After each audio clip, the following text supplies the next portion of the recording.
먼저 첫 소식입니다. 김건희 여사 영장실질 심사를 이틀 앞두고 민중기 특검팀이 증거인멸 우려 등 구속 필요성 규명에 주력하고 있습니다. 오늘은 앞서 구속된 윤영호 전 통일교 간부를 불러서 건진법사 청탁 의혹 수사를 이어갑니다. 취재기자 연결해서 자세히 알아보겠습니다. 임혜진 기자. 네, 서울 광화문에 있는 김건희 특검 사무실 앞입니다. 네, 특검이 오늘도 김 여사 구속심사를 대비하고 있다고요? 네, 모레 열리는 김건희 여사 구속 전 피의자 신문을 앞두고 특검은 연일 구속 필요성을 소명하고 관련 혐의 규명에 주력하고 있습니다. 영장의 구속 사유 가운데 하나인 증거인멸 우려가 상당 부분을 차지했는데요. 이와 관련해 김 여사 측근인 유경옥, 정지원 전 대통령실 행정관이 휴대전화를 초기화한 점이 언급됐습니다. 이 두 사람이 아직 코바나 컨텐츠에서 일하는 만큼 앞으로도 김 여사와 상황을 공유하며 말을 맞추고 증거를 없앨 염려가 있다고 본 겁니다.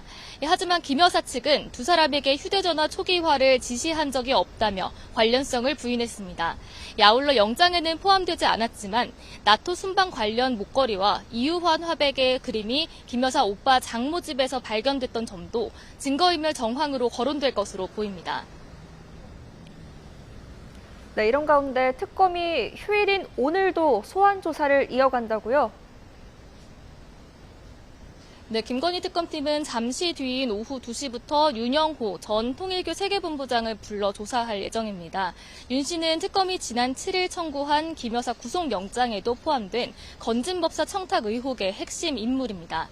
이 특검은 그제 통일교 한학자 총재의 비서실장이자 통일교 행정조직의 부원장인 정모 씨를 피의자 신분으로 소환했는데요.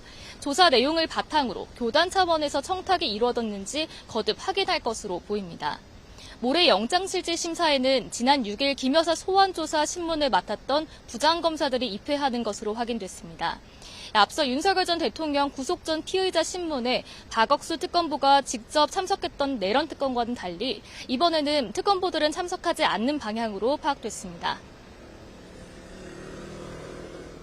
네, 다른 특검 상황도 전해주시죠. 네, 내란 특검은 내일 오전 국민의힘 조경태 의원을 참고인으로 소환합니다.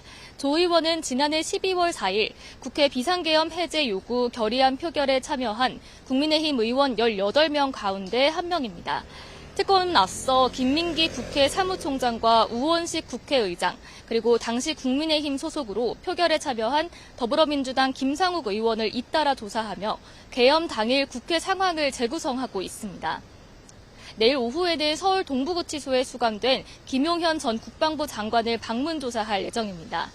이런 가운데 지난 2주간 법원 휴정기로 멈췄던 윤석열 전 대통령의 내란 혐의 형사재판도 내일부터 다시 시작됩니다. 윤 전 대통령은 지난달 10일 재구속된 뒤 건강상의 이유를 들며 3번 연속 공판에 나오지 않았는데요. 최근 변호인단이 윤 전 대통령 건강 악화로 재판 참여도 어렵다고 밝혔던 만큼 내일도 불출석할 것으로 전망됩니다. 지금까지 김건희 특검 사무실 앞에서 YTN 임혜진입니다.